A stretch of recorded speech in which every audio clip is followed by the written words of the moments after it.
Welcome to Seat Time, everybody, the off-road show that brings you all the results, news, and online shenanigans that make being online a good time. We'd like to say thank you to Fly Racing for their support of Seat Time. Please go check them out at flyracing.com.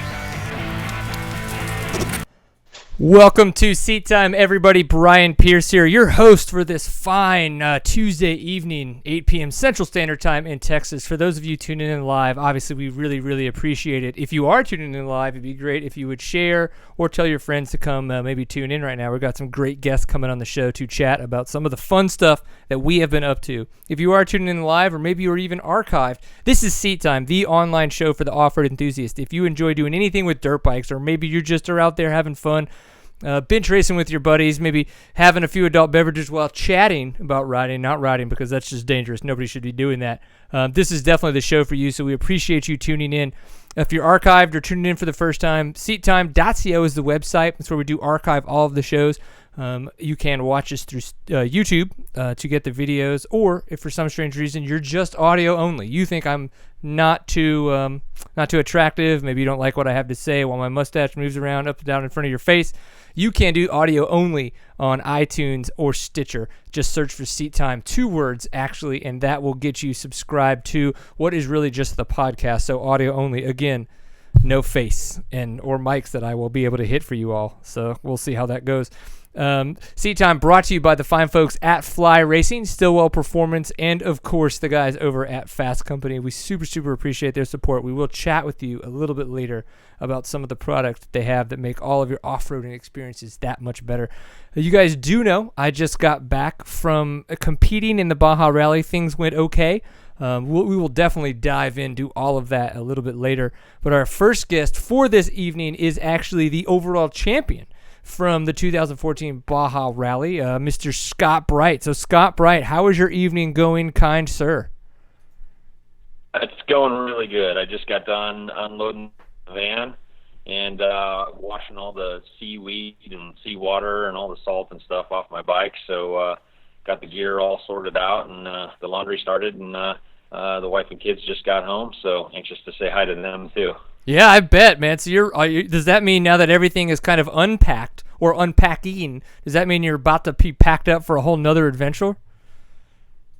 Right. So Dakar's coming up, and really stoked about that. So it's a continuous training process and making sure that we're sharp for that, and making sure we have all of our ducks in a row. So, man, it's awesome. Just, being able to chat with you a little bit more, get to know you a little bit more on all these adventures that you've had and then that we've wound up meeting up at has been really cool. And I'm glad that we're going to be able to bring a little bit more light to who you are and kind of the effort that you've been putting into rally. And then, of course, what will be leading up to you competing at Dakar. So I think a big question for a lot of people is what got you interested in rally? Specifically this desire to compete at Dakar, which through that then you wanted to compete at Baja Rally and a couple other rallies coming up to trying to get training for that. So what really brought all of this about for you? Well, I've got a group of friends here in Colorado, as well as in California, and those guys are really into have been into Dakar and roadbook riding and things like that. And I started some roadbook rides about 4 years ago with those guys. And one of them took off and went to Dakar about a year or two later. You guys probably know Cease. And so I've been in touch with him, and he had encouraged me that it was a pretty awesome experience. And I continued to ride roadbook rides with him and with Dave and Phil and the guys from California. And as we rode more and more of them, and I heard all the cool stories and all the awesome adventures from Dakar, as well as the other rallies that they were doing, I just knew I had to do it sooner or later, whether it be Dakar right out of the gate, or maybe the Rally de Certos in Brazil, or maybe the Touareg in North Africa, Sardinia. I was in Sardinia for 6 days this past year, and Sardinia's got an FIM rally too. So all of those things just piqued my interest, and I just can't wait to get into it. And got to talking to Dave Peckham this last spring, maybe March, April, and he asked me to be part of his effort to go to Dakar this year. And obviously, I jumped at it. Who wouldn't? Right. And so we've been training ever since then, out in the middle of the desert, and you got to participate in one of those trips. It's a blast. Just being out there, sweating our butts off, rallying, navigating, riding hundreds of miles a day. It was outstanding. I'm hooked. Yeah, I think that's for me what I've come to really enjoy about doing these rallies. I don't know if you call them rallies or the rally or any of that kind of grammatical correctness, but doing the rallies has been fun because it feels like the next step up from timekeeping enduros. I was a decent timekeeper. I enjoy doing timekeeping enduros. If I had to choose, I do enjoy the newer national format better now. But I feel like still having that enjoyment from doing timekeeping enduros, that doing rally is like that next challenge above just doing the timekeeping is actually doing the navigating. Have you thought about that at all, or has that connection kind of been made for you? Most definitely. That's one of my favorite ways to race a motorcycle is doing a timekeeping event, having a computer in front of you and trying to figure out where those checks are at, and riding from possible to possible, and adjusting your mileage on the marked turns and things like that. So I really enjoy that. I feel like I'm pretty good at it. The local guys around here dread riding with me at a timekeeper, and luckily for them, not all of the races in the RMEC are timekeepers anymore. So we get one or two, and I get to have fun with those. And so I found the rally this past week to be a rebirth of that, having all of the things to think about and look about while you're riding. And if you make mistakes, you lose time. For instance, this last week I made a mistake and ended up riding 20 extra kilometers in a test on the clock. You really got to keep your head on you and ride heads up all the time and be thinking. It's a whole lot more fun to do that than it is to just kind of mindlessly ride around in circles. So. Right. Yeah. So I'm glad that you agree with me, and that what I was thinking, that it wasn't crazy, that it is kind of like if you have that love or enjoyment of doing timekeeping enduros, but feel like maybe you're missing out, and you're not having as much fun at some of the more national formats or the sprint kind of format, look into rally. We don't have many in the States, if any, from what I've been trying to gather. So if we could get maybe some of the people out there that are looking for more timekeeping type events and would get more interested in rally, there might be a chance for us to find a way to put one on more in the States, or would even bring more interest to events like the Baja Rally. I think that'd be super cool. So, Scott, had you ever ridden in Baja before, or maybe down to Mexico, or was this past week your first experience riding in that terrain? So I have ridden in Baja twice. First time was in 1989.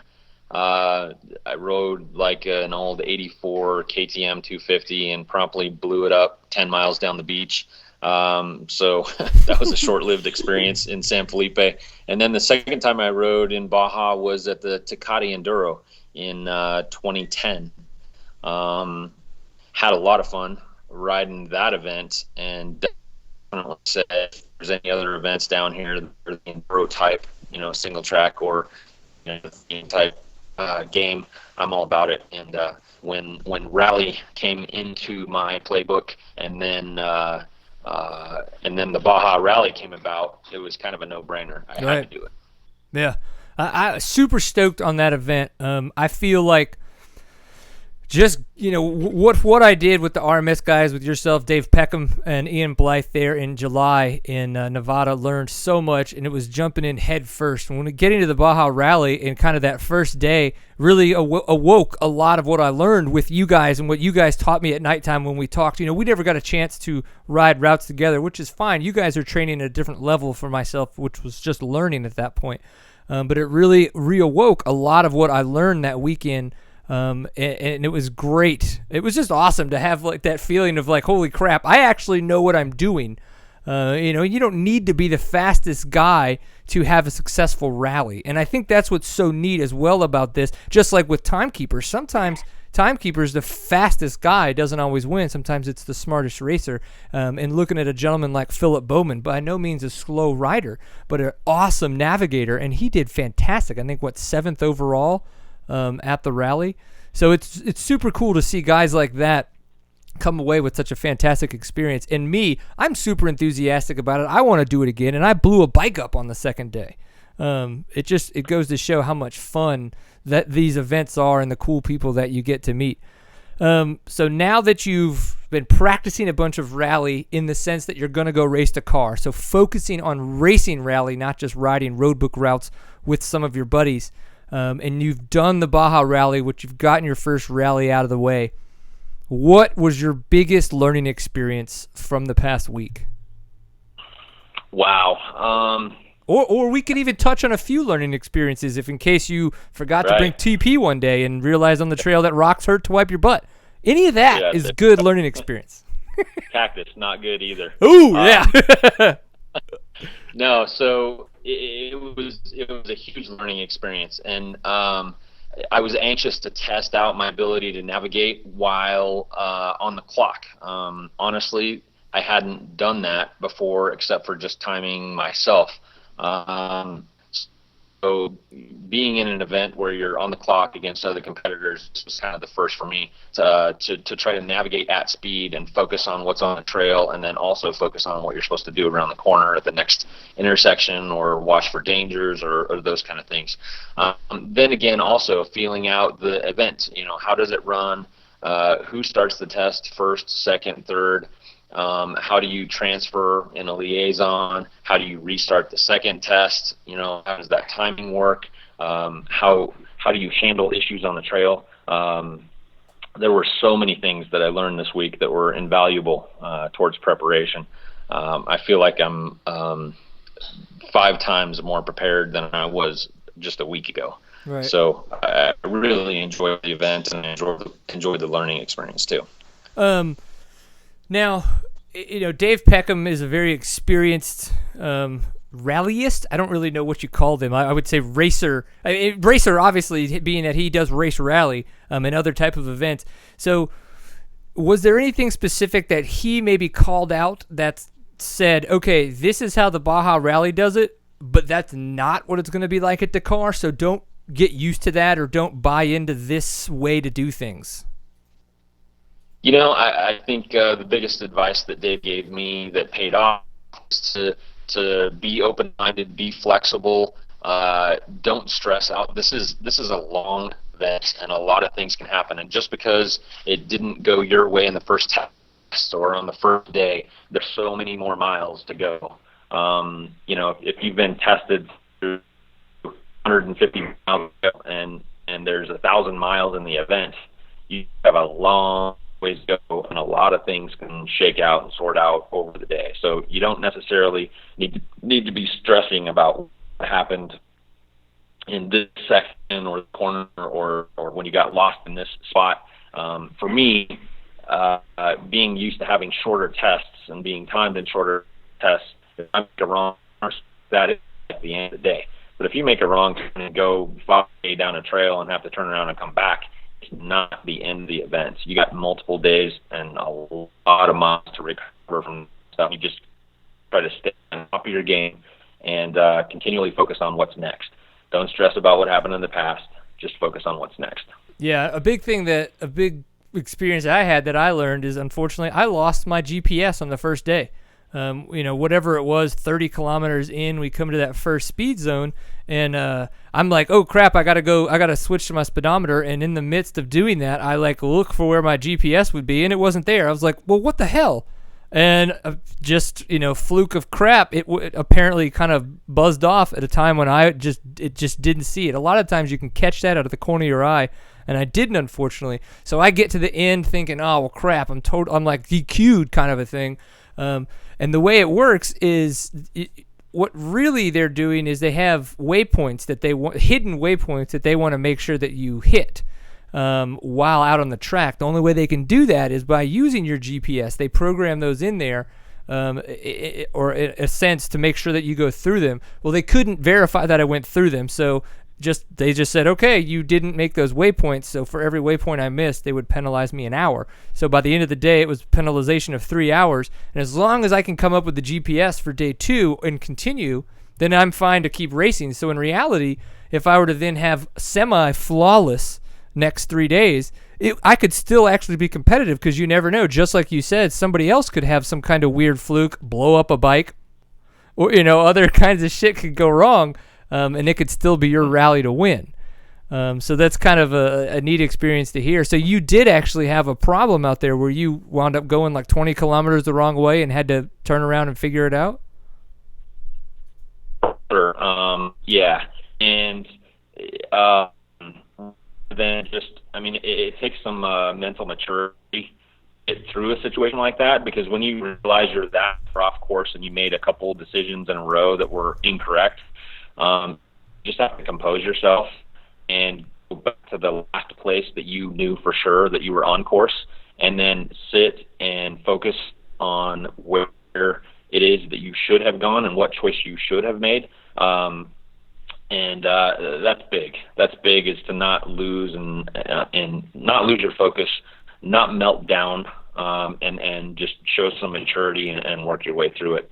And that's one thing I really like about this sport that really attracted me to it is, I'm an old timekeeper enduro guy, and I'm not competitive against, the faster motocross kids that are riding enduros these days. And rally gives me a chance to be competitive again and to extend my racing career. And it's been so much fun, and I can't wait to do more, because it's really cool.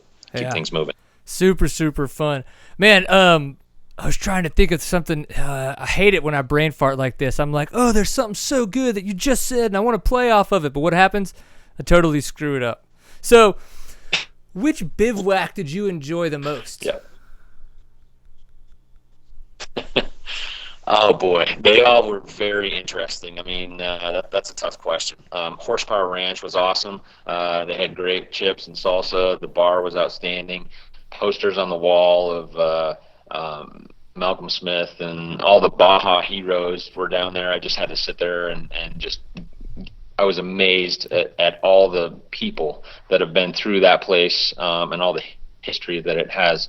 The next night we were at Coco's. And I was kind of nervous about being out in the middle of nowhere, and for sure we were out in the middle of nowhere.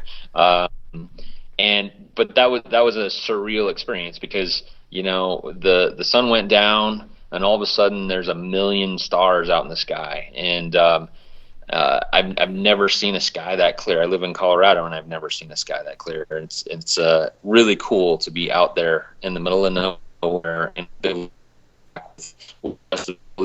down with motors on your and just be prepared for the next day, and sleeping out underneath the stars, and then getting up at 4 o'clock the next morning, doing it all over again. That was a pretty cool experience. Yeah. The next we went was Mama Espinosa's, and that was cool to get back in civilization, to see people again. That was cool, and have some awesome fish tacos and whatnot there at Mama's. That was awesome.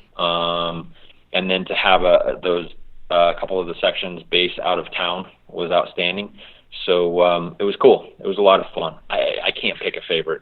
I'd have to think about it for a while. I know. I probably would have enjoyed Coco's a lot more if I hadn't kind of been and I didn't really drink myself into, sadness kind of a thing because of my bike blowing up that day. I really was just I really didn't know what to do, because at that point in time, somebody was already trying to kick the idea around in my head to ride the Suzuki that my dad had brought with him as kind of he called it his wheelchair. That's why he brought it, was just kind of one of the things that's if he wanted to get to a spot that was 100 yards away, he could just get on it, kick it, and go and not walk, because of his knees being so bad and all the pain there. So I was just kind of I just didn't know what to think. I was just still so kind of mind screwed from from seizing the bike, trying to figure out what happened, all that stuff. So I think I would have enjoyed Coco's a lot more for that. I did not get a chance, unfortunately, to appreciate what it was. which is unfortunate. But hey, I always hope that there's a chance I'm going to be going back. It was such a neat experience. I know that if the Baja Rally falls on a time I can do it next year, that my dad and I both want to do the exact same adventure. Though we have decided that my dad really wanted to take his new RV, and obviously everybody saw it, and it was probably a bad idea, but he really wanted to do it, and he made it work. But he did make a decision that he will not take it again next year if we do go. Right. Yeah. I saw that thing rolling around. I'm like, wow, that's some expensive machinery rolling down that rocky road. It might ought to had 4-wheel drive. It might have done a little better. But, my dad said it did have 4-wheel drive because it was a dually. He's like, there are 4 wheels driving. I was like, Dad, that is not the same. Yeah. Maybe it needs 6-wheel drive. Who knows? I know. But, I was so excited for you when I saw you got on that bike and finished the rally. I mean, that's the kind of attitude that this sport is. It's all about getting to the finish line no matter how or what it takes. And to see you get on a 200cc 40-year-old motorcycle and hook it, 300 miles into the finish, that was unbelievable. I was really happy for you. Thanks, dude. That was awesome. Yeah, it was fun, and I'm so glad, because what happened when Dad and I were driving from Coco's to Mama Espinosa's in El Rosario, that's when it really came up. I was just kind of like bummed and stuff, and we were talking about it, and I was like, well, hey, somebody mentioned, riding the bike, and he goes, I was going to say you should do it, but I didn't want to pressure you. I wanted you to figure it out on your own. And I go, okay, well, what do you think? I'm actually asking you, can I ride it? One, do you think it'll make it? And can we actually prep it and go through it to make sure that I don't make it to 10 kilometers and it literally blow up? And he's like, yep, we'll get there, and that'll be the goal. I was like, okay, we're going to do it. And that's exactly what we did. I mean, it was crazy. I mean, the air filter, for one, like I went to go change the air filter, and the air filter completely fell apart in my hands. I think we even have a picture of it. I don't know. It was just, I was like, oh my gosh, it's completely disintegrated. And so I'm like, crap, what do I do? So I take a dirty KTM air filter and I cut it up and kind of like shape with some Duco cement and then some silicone. I like kind of create this air filter for the bike. My dad took his Phantom batteries and we mounted them behind the number plate, and that's what's actually ran the whole road book and navigation setup, not the battery on the bike, because we didn't trust it. Like, it had like, wow, it was like 2 volts, and we were like, it doesn't take much, but we don't want it to die and me not have any, upper cabinetry, if you will, working.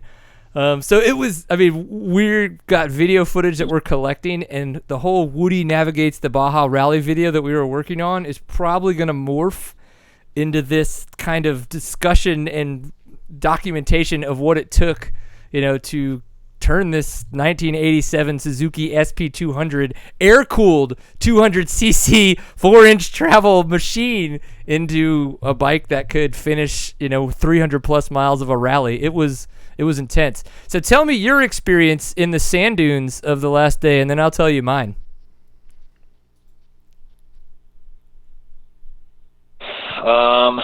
So we had done some training in Dumont, Southern California, for the sand dunes, really working on cap headings and things like that.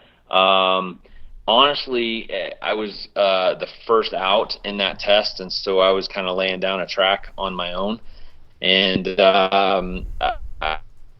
for it, had with a hole in a sand dune.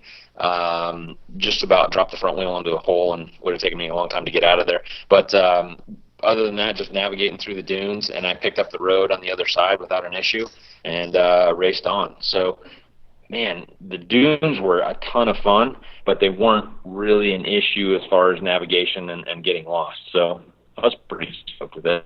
That's good. I was really concerned going into the dunes, but luckily, being, almost dead last starting, I had a lot of tracks to follow. So, one, thanks for doing a good job and not creating a bunch of shitty tracks for me to get lost on. And then I think I would have had a little bit of trouble knowing what it was with the road book. I didn't know how Scotty was trying to tell us what to expect with his markings yet, especially when it came to the dunes. I realized that the way he marks a wash when you're riding in a wash was different from what I'd seen previous from some of the stuff we've done in Nevada. So little things like that took me a while to get used to the way that he was setting up his routes versus, the little bit of experience I have in the past. So apparently we just lost the Skype call, so we're going to see what's going to go on there. So while Steven gets Scott back up, I definitely want to say a big shout out to Fly Racing. So Fly Racing, for those of you guys do not know, is a huge sponsor and supporter of Seat Time. With that, I use the patrol jacket, their 2015 patrol jacket, while in the desert. We've talked with Ian Blythe and a couple of guys about why they wear these vests and these jackets, and a big portion of it is to kind of create this swamp cooler effect. You want to have some of the vents open and vents in the back so that the hot air doesn't immediately dry the sweat off of your body, so that the sweat has a little bit of a chance to stay on and help cool your body, and it worked great. So if any of you guys are thinking about doing any of these events out there in the desert, out there in the heat, definitely look into the 2015 Fly Patrol Jacket. I would imagine the pants work just as well, but I was wearing my typical dirt bike Fly pants. But those were great. So flyracing.com, and you can go to the gear line and read more about that. Yeah, we were talking about the dunes. What did you think about the sections where we just got to literally rip down the beach for kilometers on top of kilometers? That was outstanding. So I saw the notation in the road book where it said head in this particular direction and then turn on a heading of 310 degrees and go for 12 kilometers. And it had a little picture of some waves on your left. I'm like, oh, sweet, here we go. So jumped out on the beach, and I knew it was just a 12K pin it up the beach. And that was outstanding. I mean, you don't get to do that in America. Baja is the place to do that. So it was surreal, ripping wide open fifth gear up the beach for 20 minutes. It was outstanding. And then just watching your mileage click off, and when it came time, it was okay, turn right at this particular mileage, and sure enough, there's a little 2-track road that peels out of the dunes, and so it was really cool. Skirting around, splashing through the water here and there, and trying to find the firm spot in the sand, trying not to sink. You get too far inland, and the sand gets really soft, and you kills your speed. The closer you can get to the ocean, the firmer it is, so it keeps your speed up. But then you don't want to be, taking a dive in the ocean either at the same time. So it was fun ripping up the beach for sure. Yeah. What did you think? So the second time we were on the beach and we came into those rocks. Wouldn't that rock road that was the weirdest kind of rocky thing I'd ever ridden on. It moved, yet it didn't move, and it shook, and it didn't. It was so strange. Yeah. So it was like 12-inch diameter round river rock, all piled up on the beach, and we had probably a mile of it to ride up, and then turn right off the beach and head on up to the little town there. That was really cool. It reminded me of a special test in 6 days in Chile in 2007. We had a test that was like that for 3 kilometers. And so it's really a challenge to try to keep your wits about you and not allow yourself to slow down and drop the wheel into the rocks and just pitch yourself over the bars. So it just kind of takes some chutzpah to keep things moving forward and keep that front wheel light. Cool. Well, Mr. Scott Bright, what are some of the things left for you now as you start really, really focusing on Dakar? Or do you say Dakar? That's a better question. Is it Dakar or Dakar? Well, I've heard people call it both. And since I haven't done it and haven't been there, I don't feel like I'm qualified to make a pronouncement decision on that. Good enough.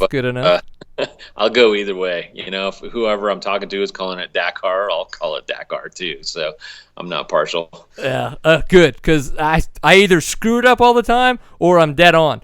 I don't know, 50-50 chance. So, hey, whatever. Yeah. No, getting ready, man. What's the setup here? I know you guys are getting ready to ship the bikes over there, but what are you particularly going to be working on to make sure that your experience is the best one that you can have over there? I want to make sure that I'm rally ready, as Dave would say. I mean, if there's one thing that Dave has taught me from day one, it's to be rally ready, and you make sure you have all your stuff lined up ahead of time.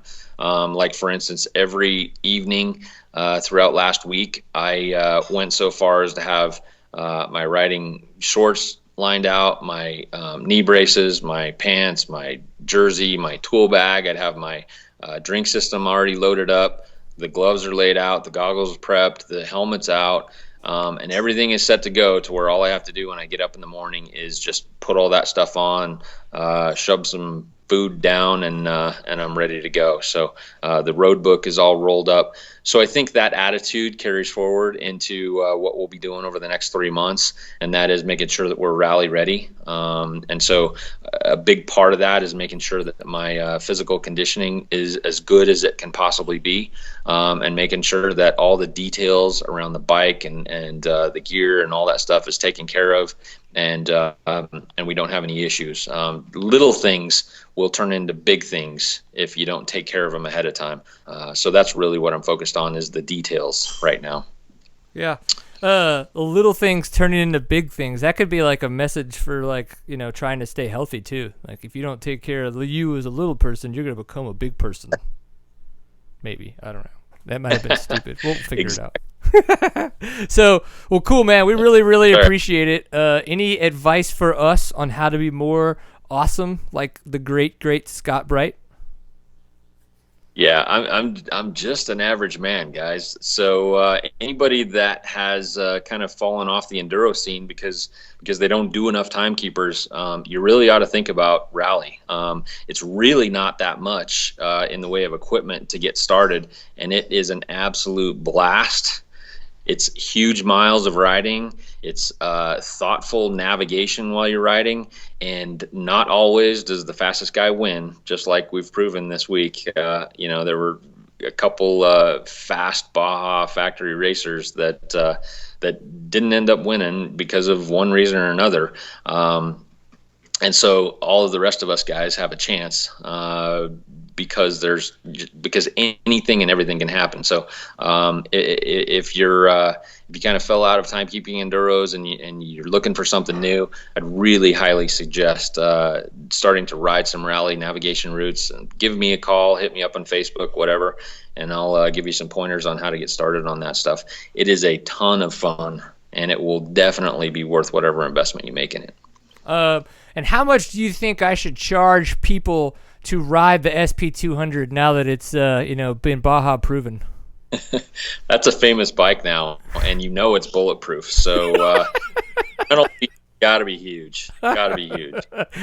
Oh man! So all the people that say I'm a quitter, they can suck it. Like, that's all I gotta say to them. Well, Mr. Scott Bright, we really appreciate you coming on the show, taking some time for us. If you haven't had a chance, definitely go hug and kiss your family. I know that it feels good to do so after being gone for so long, and I look forward to the invitation to the Scott Bright School of Awesomeness for some Colorado riding next summer. Count on it. Coming up, and we'll go ride. Awesome, man. Well, you take it easy. Thanks again for being on Seat Time. All right, thanks, man. Later. Late. All right. Well, cool. So now we're going to get Mr. Erek Kudla in on the show. We did try to get both of them on together. Whenever we can get two people that have such great opinions and are such good talkers, if you will, communicators, I like the discussions that we get. But unfortunately, just with some technology errors, like we don't have those on Seat Time, it was a little hard to get everybody connected at the same time.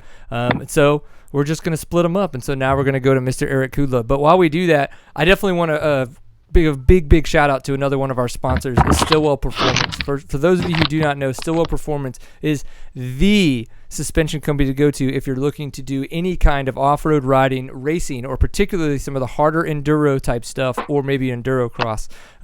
They're big sponsors of guys like Max Gersten, Cody Webb currently with the Beta team, and of course they do support Kyle Redmond, who actually will be on the Beta team next year as Cody Webb moves on to the RPM team. So guys like that need a lot of help when it comes to suspension, and Alan Stillwell and all of his guys at the shop do a fantastic job. If you don't believe me, one, give them a call and just ask them and talk to them. Don't say, hey, can you guys do my suspension? We know they can do your suspension. Talk to them and learn. Ask questions. Figure out why they're the ones to do your suspension, because they're going to be able to do that to you. They're going to be able to explain that to you. I don't need to sell it. They can do that for themselves. And if not, watch Ask Alan Anything or the 4CS piece that we pulled out of that episode. Both of the things are fantastic ways to realize that Stillwell Performance is the place to get your off-road suspension done. StillwellPerformance.com. So, Mr. Erek Kudla, how is your evening going, kind sir? It's going fantastic. Taco Tuesday. It's always my excuse. Did you get your tacos? Why, yes, I did. I have them ready. Jesse's Taco de Mexico, one of my favorite spots in Oxnard. Hit it up on my way over here, on my way to the thing, and yeah, I'm ready to go. Fantastic. So, are you back in the States then? It sounds like you're talking about a local joint to your house. Yeah, I got home yesterday about 5 p.m. After all was said and done. Partied with Andy Grider all night, which was a lot of fun. Didn't get back until about midnight or 1, and since we didn't get to do anything except work the whole time. Right. So it was really cool to actually get to hang out with you in the jacuzzi, and Andy and a bunch of the other guys from Colorado. So that was cool. Yeah, I didn't even have pants on, so that was like the best part. I didn't have a shirt on during the presentation, so that was perfect. It's just, you gotta do what you gotta do. You gotta make it feel legit, and that's what I do every time. Exactly. So. Oh, and hold on. I talked to Xavier Galindo, who works with Dakar, and I asked him, how do you pronounce it? Because I have no idea. It's like a Cherby's. I've called it a service my entire life. And then the guy from a Cherby said, no, it's a Cherby's. And so then I asked Xavier, okay, so how do you say this crap? It's Dakar. Dakar? That's what he said. And he's one of the directors of Dakar. So it is kind of like almost 2 syllables, but not really. Yeah, Dakar. Like a little hyphen in it. That's what he told me. So you can still call it Dakar like an American would. Any American would fuck it up. Yep. Or a Texan. All right, so Erek, I figured I've been there, I've done it, but I did it from my perspective. What would be the one thing that you think the listeners would want to hear us talk about from the Baja Rally? Something that just blew your socks off. Just the places that we were. Right. We were in the most remote places. I've been to some of those places racing Baja, but like just passing through. We were staying at Coco's. We were staying at Mama's. We had bivouacs. But you saw the picture, or people have seen the pictures of Coco's, where it's just, we had the lights, we had fences, we had the tents, and we had food, and we had all this stuff of the Coco's, and that is very literally in the middle of absolutely nothing. From San Felipe to the next gas is like 300 miles, and he's in the middle of that somewhere. And he doesn't have gas, he just has cold beer. Oh, exactly. And it was only kind of cold. It wasn't cold beer. It was colder than my hand beer. It was colder than outside temperature beer. Which is all you really need. Yeah. That's your body actually digests it better if it's hot. So for those of you who don't know, like myself, before this journey, Coco's Corner, literally, as Erek said, middle of nowhere. As I've said, middle of nowhere. You just are going down this choppy-ass, ruddy, washboard-type road, and then all of a sudden it just, thing comes out, welcome to Coco's Corner, and it looked like a gypsy camp. With maybe even less organized than a typical gypsy camp would look. And there's a sign with a guy painted on it with no shirt and blue shorts, and he has both of his legs amputated. Yeah. And it's like... And that's it's like whoa, but once you look around for pictures, that's what he's lost both of his legs at the knee, just below the knee, to diabetes, and he rides around on a 4-wheeler, and has little stands on the 4-wheeler so that he can kind of rest his nubs, and this dude is like a nomad, straight up. Yeah, it is. Yeah, he's just out there. It's Coco. That's just where he is, and it's his fucking corner of the race course that we always go by, and it's Coco's Corner, and he lives in this shack in the middle of absolutely nothing. And I don't even think it's a shack. Does he live in that shack, or is that shack just where he stashes stuff? No, it's where he lives. Wow. And then the rest of his family lives in the little campers and shells and stuff. God, I hope not. I really hope not. Probably. Ultimately, what do you need? if you're just living out there and doing I mean, you saw some of the shacks and some of the, like, just the places people live on the beach.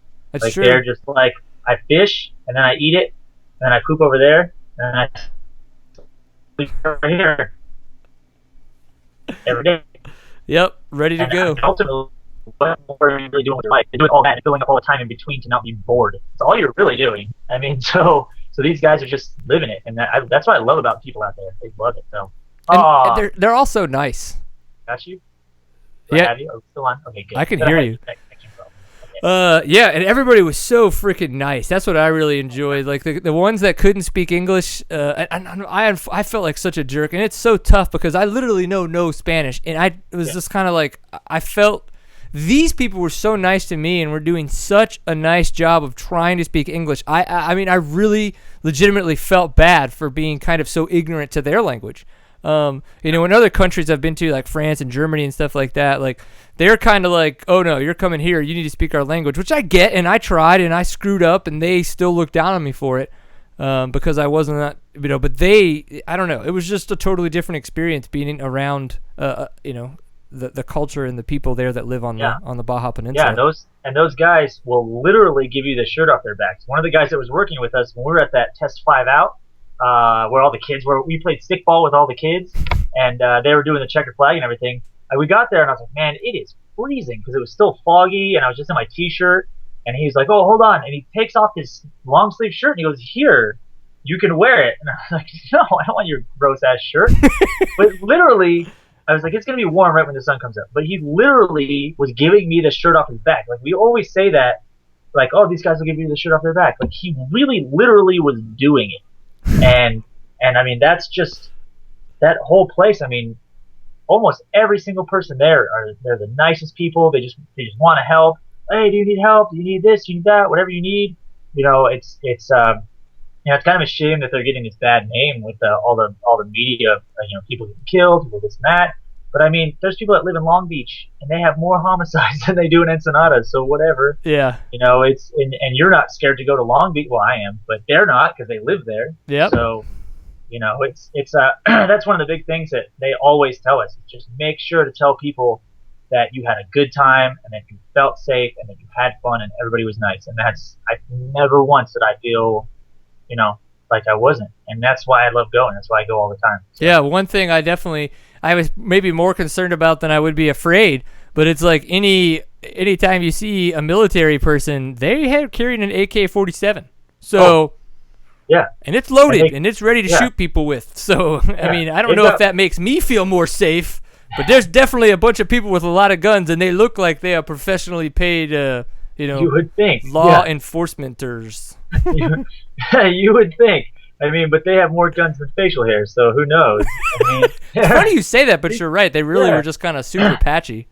But they're just these young. Like, I remember racing the Baja 1000. I was coming up one of these hills, and there was like all the sandbags, and they had one of the big 50 caliber guns, and it was a bunch of like 16, 17-year-old kids with their shirts off and military hats, like cheering us on with like a big 50 caliber gun right in front of them in their turret little thing, and like, all right, like, as you're riding by these guys. Don't accidentally hit the go button, please. Yes, no, thank you. All right, so I want to talk. How did you get involved with the Baja Rally? Obviously, you were there last year doing the same deal, helping out with all the scoring and stuff. You're there again this year. Kind of, what's your role, and how did you get involved helping Scotty out with the rally? I don't remember. Okay. I mean, too many beers? No, it was just one of those things. Like, I knew Scotty from around and from Baja, and then King of the Motos, and he was there at King of the Motos when I was helping Jimmy the first year, and he was doing the announcing, and I really said, Scott's the guy that you should get, and all this stuff, and I think that might have been the second year. I don't remember, but there's so many events, they're all the same thing. But and then Scotty just like emailed me one time and said, hey, what are you doing this time of the year? Can you help with this? And so I said, yeah, absolutely. I love Mexico. I have a lot of experience. Relatively a lot of experience. I mean, I've raced there 10 times, and this is my 12th time or 13th time participating. So 13th time there while not racing. So I mean, I go there a bunch, and I kind of know the area, especially the northern parts, like when we went to Cocos the way we did, I've never gone that way. So some of those places I didn't know where we were. But for the most part, I've been on that whole section that we were at. And then he just said, "Hey, can you help score it?" I said, "Yeah. Do you have number plates?" And he goes, "No." And then I go, "Do you have checkbooks?" And he goes, "No." And I go, "Do you have signs? Do you have this? Do you have that?" And he goes, "No, just get all of that." So it just kind of ended up that ended up doing all the logistics for scoring, timing, anything that had to do with timing or registration for the most part, I ended up taking over. So I just that's how it ended up going, and I have experience doing that, as I've been on here for 3 different series already. There's like the 4th different series that I've been on your show for. So I have experience doing it. So I got kind of a reputation for being all right at that, I guess. Well, I like the fact that you're a no bullshit kind of guy. You just you approach everything, as it needs to be approached. It's very transparent and everything is visible. If there's an issue, here's the issue, here's the solution, go. It gets rid of all the possibles and all the sometimes of people trying to like weasel different ways in and out and stuff, where you don't really leave much room for that, which I really appreciate. I think that I wish a lot more people would run their events like that, or their parts of said events. So now that you've kind of been at the Baja Rally twice, I don't know if you've worked with any other rallies. What do you think about the event down there in the peninsula versus maybe some of the other events that you have either competed in or worked with? Well, what you guys are talking about being it like an enduro but better, that's exactly how I've always described it. It's an enduro plus. I score it using Moto Tally set to enduro. That's what I do. That's what we're doing. We're doing a qualifier enduro that there's no course markings, and you're going, instead of a little 10-mile, 12-mile test, you're doing 153 miles. Yeah. And with not a single marking, none. And if you get lost, you got lost. Figure it out, bro. Bummer. I know the first year, that's what somebody called and sat on. We're all lost, and we're all bummer. And then that was it. Like, that sucks. Yeah. Because we got the leaders in, so obviously they made it. And there's no tracks. But as far as the organizational aspect of everything, it's real similar. It's just on a lot grander scale. And I really, really, really like it. I really like being involved in this kind of thing. And I know that several different people are trying to work on one for the States, but it's really, really hard for logistics. Go into that a little bit more, because that's actually where I was going to go with this. I wanted to ask you kind of, what do you think it would take for us to be able to have one of these in the States, or why can't we? Maybe is a better question. The hard part about having it in the States is the different areas that you can't ride 150 miles anywhere in a straight line in the States legally. Right. In a race. You just can't. You can do little cloverleaf things, and you could do 100 miles, and then you could get on the highway and transit to the next spot, but the next spot is 400 miles away. So you thought that 180-mile transit sucked. Imagine an entire day that is transit, and that's it. Yeah. Like, it's just, like, we have Lucerne. Well, then Red Mountain is 120 miles away from that. So you'd have to do that, and then you'd have to transit to Red Mountain. And then, right there across the street, so that's kind of closer. But then from Red Mountain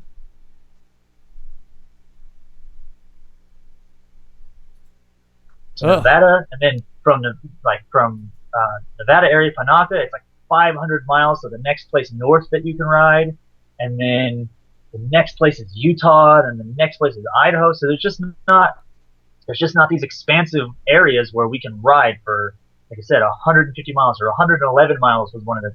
Day 3 we had 250 miles of special tests. It was that little 71 or 41, and then the 111 one, and then the 90-mile one. There's nowhere in America that you can do that right now, legally, anyways. So it's just the logistics of it that really makes it hard. We're really working hard to put on something like that. With the National Hare and Hound Series, we have all these different groups that put on races in Utah, and Nevada, and Southern California, and Central California, and Idaho, and all these places. And so we're working on organizing it in a line so we can try to do something, but it's going to be tough. It's going to be really, really tough, and getting everybody on the same page. And then on top of that, there's really not that much demand yet. We kind of have to create it. We have to create the demand. I mean, a lot of people don't realize what a rally is. It just hasn't come. It hasn't really hit home yet. It's kind of like soccer. Like, we care about it just about as much as we care about soccer. So, which is like a little bit. So, I think the idea would be to grow rally in America to where it's like a stepping stone to where we can do something real and really big out here. Right. I like this idea though of where it could go.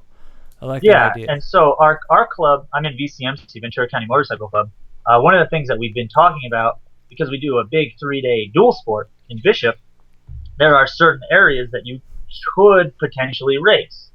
So we're talking about doing one of the days as a rally, just to try to bridge the gap between racer and dual sporter and kind of meet in the middle with the rally kind of thing. So I think that's where kind of the Baja Rally stands right now, is we're the stepping stone to real rally. I mean, because it's just getting started. It's kind of loosey goosey. It's kind of we get done and drink a bunch of beers and then go to sleep and get up and do it again. I mean, our rules were a page long, so we're just getting started and just trying to make it easy for people to participate instead of making it hard for people to participate. And so what are the talks and plans moving forward? Is there discussion for Baja Rally 3.0? Absolutely. Okay, good. I mean, we have already got dates for it, based on my schedule pretty much, and based on Scotty Bloom put the whole thing together, so it's really his brainchild and everything, and I'm just here to make it happen and help him make it happen, and make it go smoothly as possible. But it's his whole deal. I mean, he gets all the permits, gets all the stuff, and where they might need permits, or just talk to the landowners. Fix one guy's generator so we can go through his place, or give another guy a case of beer so we can go through his place. And it's stuff like that instead of permits, but you have to go to all these people and talk to all these people. So he's organizing all that, and the whole thing really. And so I know that we're looking at 5 days next year, like a middle of the week thing, instead of ending on Sunday and then everybody having to bust ass to get home, ending on Friday so then we can party Saturday. And I mean, that's, we haven't had any real discussion because we're all still winding down. Oh yeah, I bet. Well, absolutely. Is there even any? What are the possible dates that you guys are throwing around? Not the ISDE weekend and not the Baja weekend. Probably somewhere in between. Okay. Which ISDE next year is going to be the first 2 weeks of September, right? Yeah. And then Baja is in November. So most likely the last week in September to the first week in October. Damn it. Bummer. Well, I'll change it for you. Don't. What are you doing? Don't do it on the 24th. Don't let it happen. Not the 24th. That's like the 29th or something. It's the 27th or something. All right, just don't let it happen on the 24th, and I can most likely make it. I think it's the 27th to the 4th or something. Awesome. See, that could probably work out because me missing my wedding anniversary, which is September 24th this year, because it was our 4-year anniversry, wasn't a huge deal. My wife got over it quickly.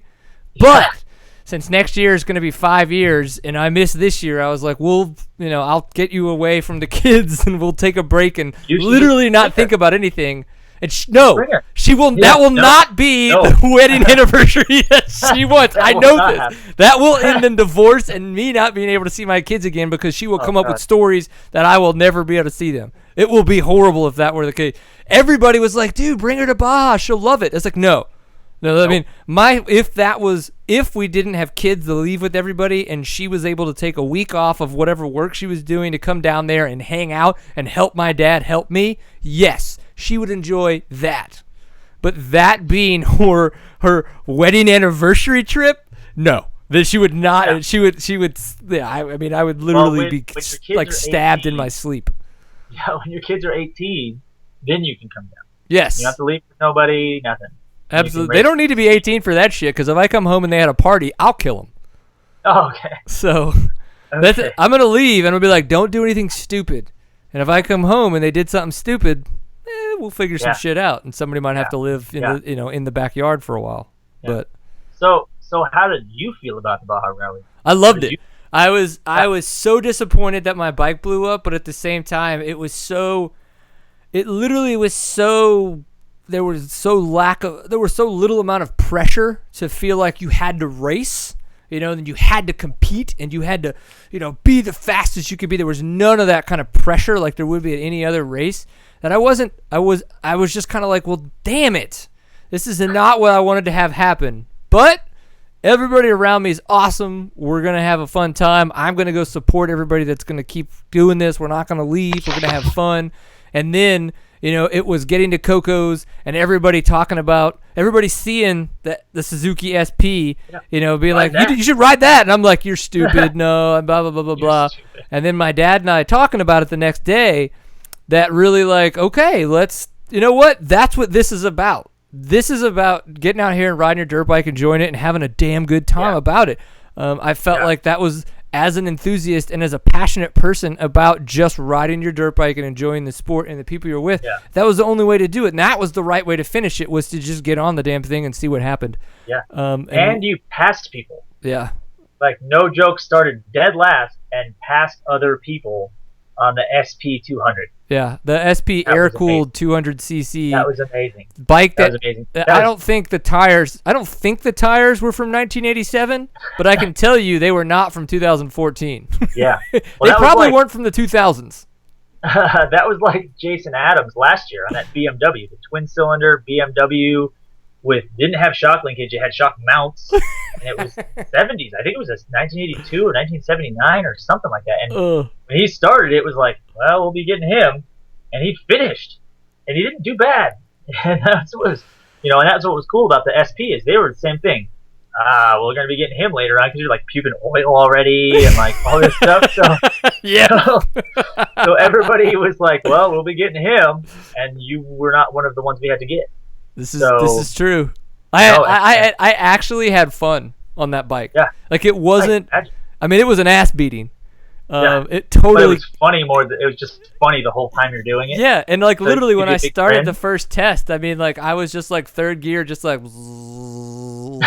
And then I was kind of like, okay, I'm going a little too slow. So then I'd standing up and kind of like seeing what I could do on it. And then by the end of that first test, like that Mama Espinosa's test, I figured out how to actually get that thing moving and keep the momentum up. It was the sand that just totally messed my world up, though, dude. Holy crap. Those sand dunes and then being on the beach and everything.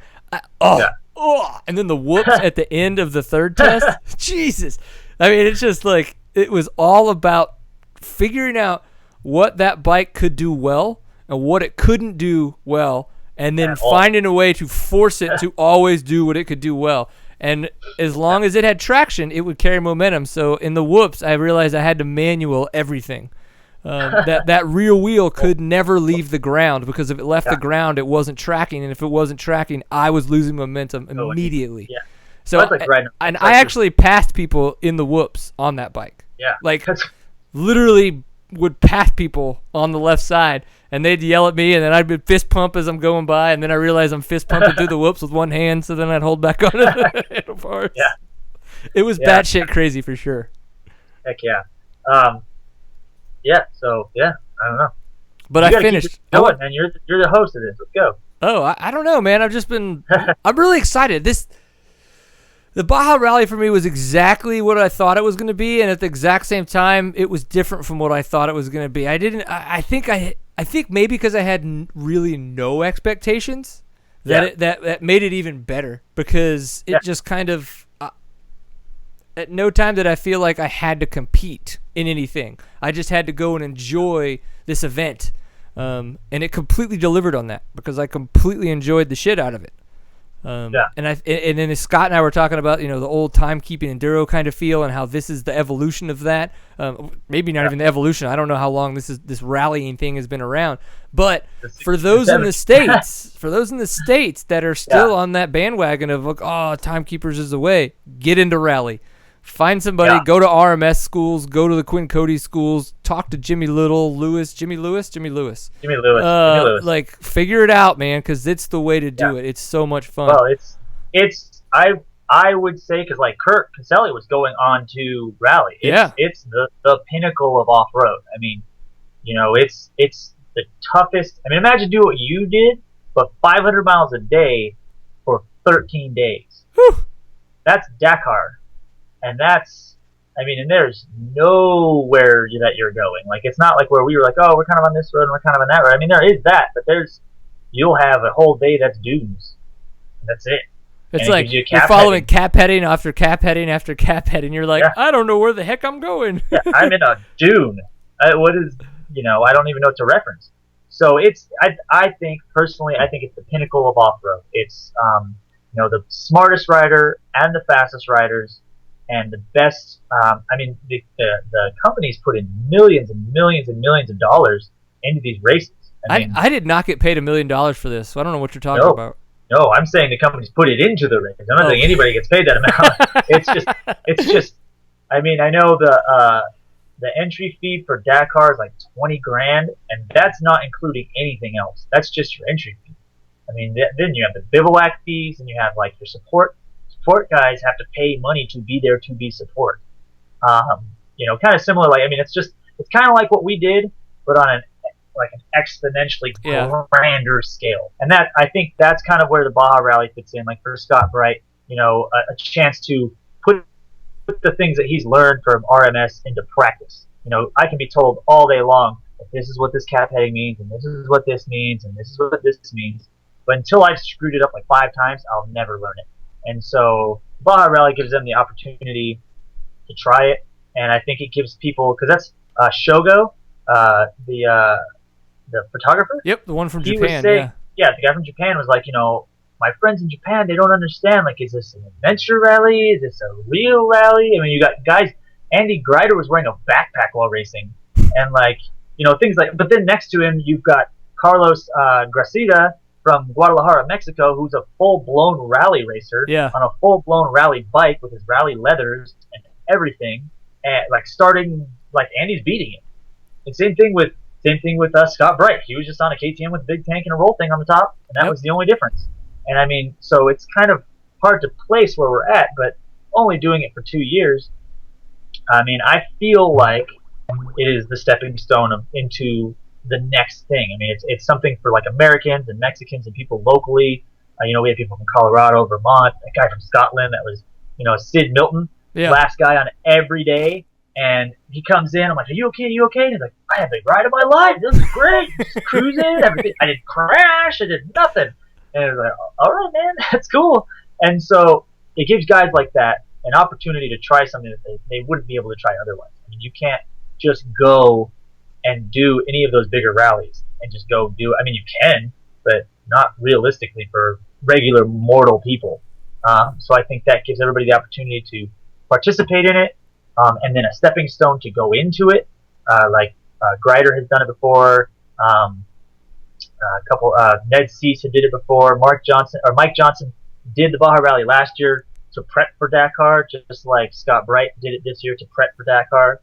I think that's kind of where it is at this point. It's a prep for the real deal because it's accessible to regular people. Yeah. Because it's not a $20,000 entry fee; it's a $2,000 entry fee, which for regular people that's still like a crazy amount of money. Right. But when you consider that, like, I think I was talking to Dave Peckham because my dad and I were already interested about maybe going and doing some more, and he's like, well, unfortunately, you're going to have to go to Europe. I was like, well, okay, just for shits and giggles, what's that going to cost? And he goes, just you're looking at about $7,500. Yeah. And that's not including flights. So just get crazy with it and call it $10,000. That's high, but still, just go. Okay, I need $10,000 because I'm going to wind up breaking something and pissing away. Yeah, like. So I'm like, oh, well, okay, that won't happen until my kids are, rich, and then they can pay for their own damn college. Yeah. I mean, and that's still only like a 6-day rally. A lot of those other ones. I mean, and this is a 4-day rally, and it's $2,000, and it's relatively close to home. You drove there. Some of the Mexican dudes flew there, but it was a short flight, and so people, it's accessible. We can't drive to Europe. I mean, obviously. That's true. Maybe in a real drought, we could drive from Alaska over. But we'd all be dead by that point. Yeah, exactly. But I think it's accessible to people who don't have that kind of support, and then it's it's also a stepping stone for people to put the things that they've learned into practice. With it kind of being loose, it's not like we have a very short list of rules, and everything else is kind of like, just do what you do and have a good time and don't be an ass. And that's it. I mean, that's pretty much what it boils down to. So yeah. Well, I wanted to know if while we were gone, while we were in Mexico on the peninsula, if you happen to notice the press release about Daniel Milner signing a contract with Ampro Yamaha in the States for 2015 to be racing the GNCC and the National Enduro Series. I don't even know who that is. Daniel Milner he's the winner of the Australian 4-day, so he's won that quite a few times. He's like second overall at the ISDE. He's been top Australian a few times at the ISDE. He's a very, very, very accomplished international, off-road racer, but more so in Australia. And he like did Toby come Price over. Yeah, he did come over 2 years ago and raced Loretta Lynn's. He's pretty much known there for having taken out Caleb Russell, who was in the championship hunt with, I believe it was Wibley at the time. Loretta Lynn's the GNCC, not yes. Loretta Lynn's. Correct. Yeah. Sorry. Yeah. And but he at the time I think was kind of feeling out the waters to see about coming, and racing here in the States. But it looks like it's coming to fruition. So he's going to be racing this coming weekend as GNCC picks back up for the penultimate race at Powerline Park. Is that with Randy Hawkins? That's correct. Yeah, that's Randy Hawkins' team. Awesome. Yeah, so he's going to be living there in Travelers Rest with Hawkins and the Ampro team, and it's dude, it's a different form of racing, and I think Josh Strange could tell him because Josh Strange started out kind of doing the same thing, as Milner, and he's come over and transitioned well into the GNCC, obviously getting a championship on the Suzuki, but then. So it'll be interesting to see how Milner transitions, but I think that's what this part is about. These first two GNCC or these last two GNCCs that he's going to be doing to really kind of say, okay, crap, how do they work these races? Different. Yeah, it really is. I mean, great. He can ride a bike fast off road. All of these guys could do that, but can they pick up to the way that these GNCCs are raced, which is 3 hours long, super intense, all the kind of crazy stuff. Yeah. You did super one. Super intense start. So, I loved it though. I didn't come back on here to tell you how it went, did I? Well, tell me how it went then. It went great. Awesome. It was awesome. I met Randy Hawkins. I met Shane Watts. I met Barry Hawk. I met all those guys. I met all those GNC's guys in person. How many handies did you give? Undisclosed amount. But that's what stays in Ohio. I don't know. Whatever. Anyway, you're throwing me out. Now I forgot. Hey man, Ohio is for lovers, bro. Do it. Yeah. But I met all these guys. Caleb Russell. I mean, I met him before, but I met his sister. She does signups for GNCC. I met Chuck Weir. He does signups too for GNCC, who's the head of the AMA off-road division. Yep. I saw the way that they run their things. It's insane. It's a huge organization. That's for damn sure. We spent a long time making fun of you, which was good. Everybody enjoys that apparently. And then then you could call Eric and tell him how badass I did at the rally and tell him to suck it. That's what I'm telling him. No, you killed it. You killed it on that little SP. But the KR4 guys were awesome. So I learned a lot, and meeting with Alan Rant from National Enduros, and then actually racing the National Enduro in Colorado, where my brother he was on here for that, I think. Yep. Got 19th overall, and I did okay. I got 7th 250A out of 25 or something. So for me, that was awesome. Yeah, dude, that's like top quarter. That's really good. Yeah, I got 69th overall out of 550. So that was okay. I mean, it was real dusty. I would have done. Yeah, thank you. I would have done better. But it was good, and I learned a lot of things that we were able to apply to National Hare and Hounds for next year. And actually, the National Hare and Hound Association is taking over the Western Hare Scramble Series next year as well. Oh, interesting. So that was actually in Cycle News on accident, but no one really, or not, Cycle News, but people just flipped through that. So, so we're working on our final schedule for that, and then going to GNCC was huge. I think it helped just in general with the Baja Rally too. I mean, I learned a lot of things and how to handle situations and how to, like you were saying, being transparent. Because before, like earlier this year and like halfway through this year and earlier, I'm known for just saying it like it is, like you said, like just saying it like it is, and whatever happens from there, that's it. Well, I've learned my lesson this year. This year, pretty harsh, where telling a volunteer that they almost killed someone doesn't make them stoked on you. I could see that. They're not happy about that. That when they go, oh, all this stuff is going on, I'm like, yeah, because you screwed it up.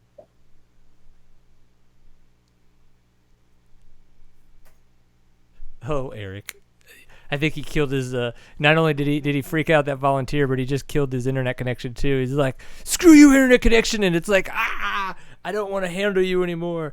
You're whatever. Well, while we have a quick break and we try to get Erek Kudla back on, I was going to talk to you guys about Fast Company. So Fast Company, awesome supporter of Seat Time, and as well, you know what they do? They make the flex bars, and those bitchin' flex bars help with your hands. Did I have them on my 450? Absolutely. Did I have them on the SP200? No, but that's because that was before the time of oversized clamps and oversized bars. So, can't fit them on there, but you can, and you could go check them out at fastco.com. It's really neat. They have the same characteristics in your hand that traditional bars do, and they absorb and protect you from the abuse that's so you can ride longer and ride harder. Definitely, if you go of Ricky Russell, Jason Thomas, Jesse Grome, and Ryan Sipes, of riders like that, they run flex bars, and they have a good time doing it. So I think you should check them out and see what's going on. So we're having trouble getting Erek back. My computer's telling me it's about to go to sleep on me. I think we're going to have to start wrapping this up. So, Erek, are you back? Yeah. All right. Yeah. Well, we got 10 minutes before my computer dies, so we're going to have to wrap this up. So, okay. Erek, you had a great time at the Baja Rally. I had a great time at the Baja Rally. I'm already looking forward to it next year. Hopefully, I get a chance to go, and I can just go from my 5th-year wedding anniversary with my wife literally to meet my dad in San Diego again and go do the Baja Rally. What do you think? That's awesome. That's how it should be. I know we're going to have if we do it that way, my wife may actually go. Like, if she gets exactly. 3 days of nothing. Yeah, exactly. So, maybe. I don't know. We'll see. Yeah. So, one thing that we're going to have for sure is packets for people like your dad to give them directions when we say go to San Felipe and he goes, where's that? Yeah. And go to Coco's. Okay. Yeah. Where's that? Or Gonzaga Bay, which is where? Yeah. You're like, you need a Baja rookie packet, or this is for the dummies. In no derogatory sense, just the people that are dumb to Baja, like have never been there, which was all of us. Yeah. Explain how a checkpoint works. Yeah. Because you guys, I could imagine going into your first checkpoint, you're like, okay, what's happening now? Yeah. So I do what? Yeah, what? And you had no idea what was going to happen, or that when you see gas, buy it, because that may be the last one. You just don't know. Yep. Things like that, and one of the things that we were really promoting was the ecotourism. Well, if we had little bios of all the places we're driving through, all the places we're stopping, so we learned a lot of things that we can add to next year's rally and make it really amazing. Because I know that the tracks, besides a mistake here, a mistake there, due to high tide or the hurricane, screwed up a lot of things. Right. So we had amazing tracks, we had amazing views, you had amazing riding, amazing tests, great competition. Well, now we got to focus on the chase crews and make sure that they're happy, because they got to get to every point too, So and make it really good for them, so it's real easy. Like Hila was driving that giant monster truck of a chase vehicle by herself. Yeah. One of the racers' wives, and just whomping on through and just doing it, making it happen. But we have to make sure that all the support crews are taken care of as well. So. 2015 seemed to be great. I'm already looking forward to it. So I am as well. Yeah. I got to decide if I'm going to fix the 450 and sell it, or just sell it as is and get less for it, or sell. Do I get rid of it, fix it, get rid of it, and maybe get something a little bit newer to kind of soup up, or do I just get a 350 and ride that next year and just say fuck it, the 100 cc's isn't going to be.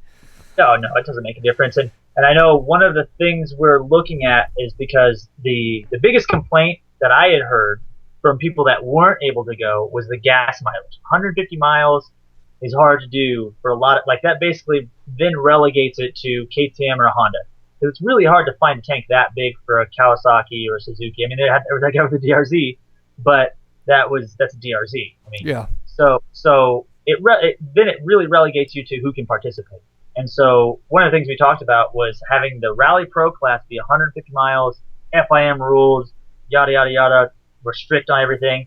And then the Rally 1 class being like first time rally guy, 50 mile gas, and the rules are a little bit more sportsman and it's not as strict, and so that we can have a little bridge jumping stepping stone into real rally. So somebody that's never done it before can do Rally 1, learn how to do it, and then the people that are veterans of it and know what they're doing and have the rally bikes and have the distance can do Rally Pro.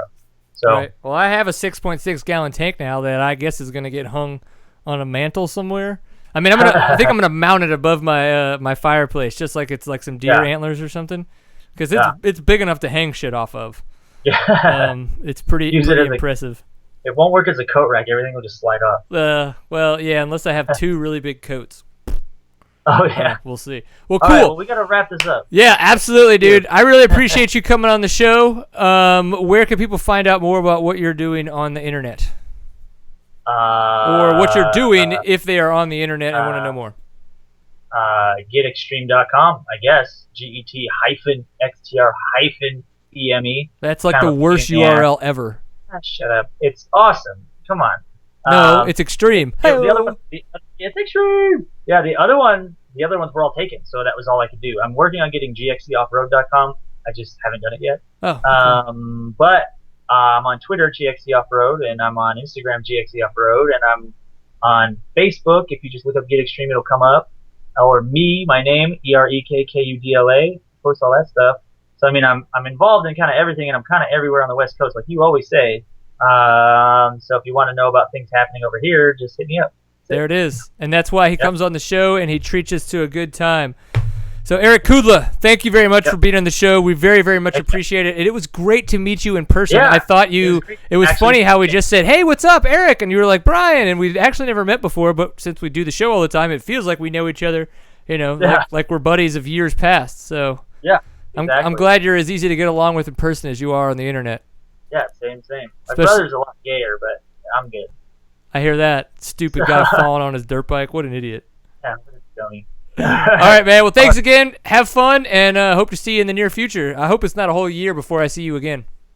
Shouldn't be. I'm going to go try to do a J-Day, I think, next year, and some other things, and so maybe I'll try to get out to Torx or whatever you guys have over there. Yeah, you can come to anything. Torx, I've got Torx, Torn, TCCRA, or TSEC. I say come to TSEC because that's the Enduros, and those are a lot of fun. Are they timekeepers? No.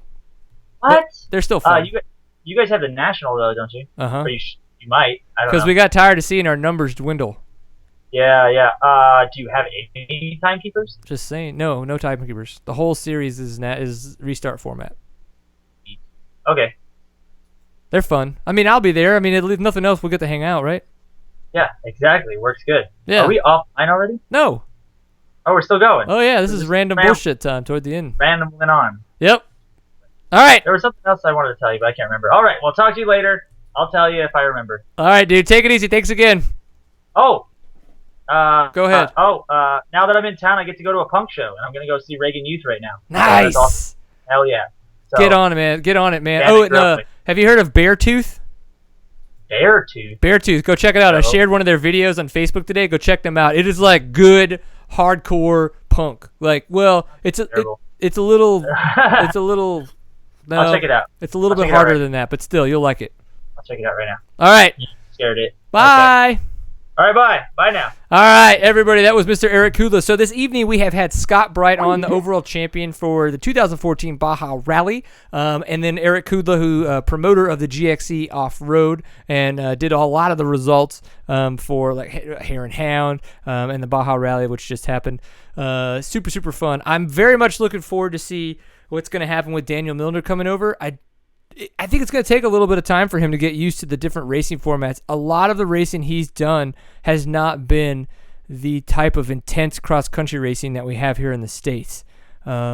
He's obviously extremely fast on a dirt bike. There's no question about that. But I think there will be a little bit of a period of transition for him. I'm looking forward to it, though. It's going to be awesome. Caleb Russell already won the championship, so if he goes through on his word, he will be racing the 150 at the last 2 rounds. I'm looking forward to that. I think that is going to be freaking awesome. I don't expect him to win, but I do expect him to go out there and have a blast doing it, so it should be really cool. Yeah, so we got the full gas sprint enduro coming up. I'm looking forward to seeing how that goes and what Hoop has in store for everybody, and then the feel on it. So if anybody's signed up and looking to go, please reach out to us and let us know, 1, what your expectations are, and then 2, after it happens, let us know how it breaks down for you and if you enjoyed it. This has been Seat Time, episode number 143. You can find out more about Seat Time on seattime.co. That is the website where everything is archived. We are on Facebook, facebook.com/seattime. Of course, Twitter, twitter.com/seattime_co. And Instagram, we are Seattime, no space. You can go to YouTube and subscribe to us there, and that will be able to tell you when we update episodes, or you could listen to audio only on Stitcher and iTunes. Remember, 2 words, search for Seat Time. Big thanks to Fly Racing, Stillwell Performance, and Fast Company for their support of Seat Time. We would not be able to do this without them. So thank you very much, everybody, for tuning in. We'll see you next week. I think we're going to be talking to the new National Enduro Champion, Andrew DeLong. We will talk to Caleb Russell and listen about his 150 experience. And soon, Daniel Milner will be on. And also, we're going to talk to Sean Reddish about Works and Makx, M-A-K-X, and the partnership that's going to be going on there. So definitely tune in soon, guys. Thanks again. Talk to you later. Peace.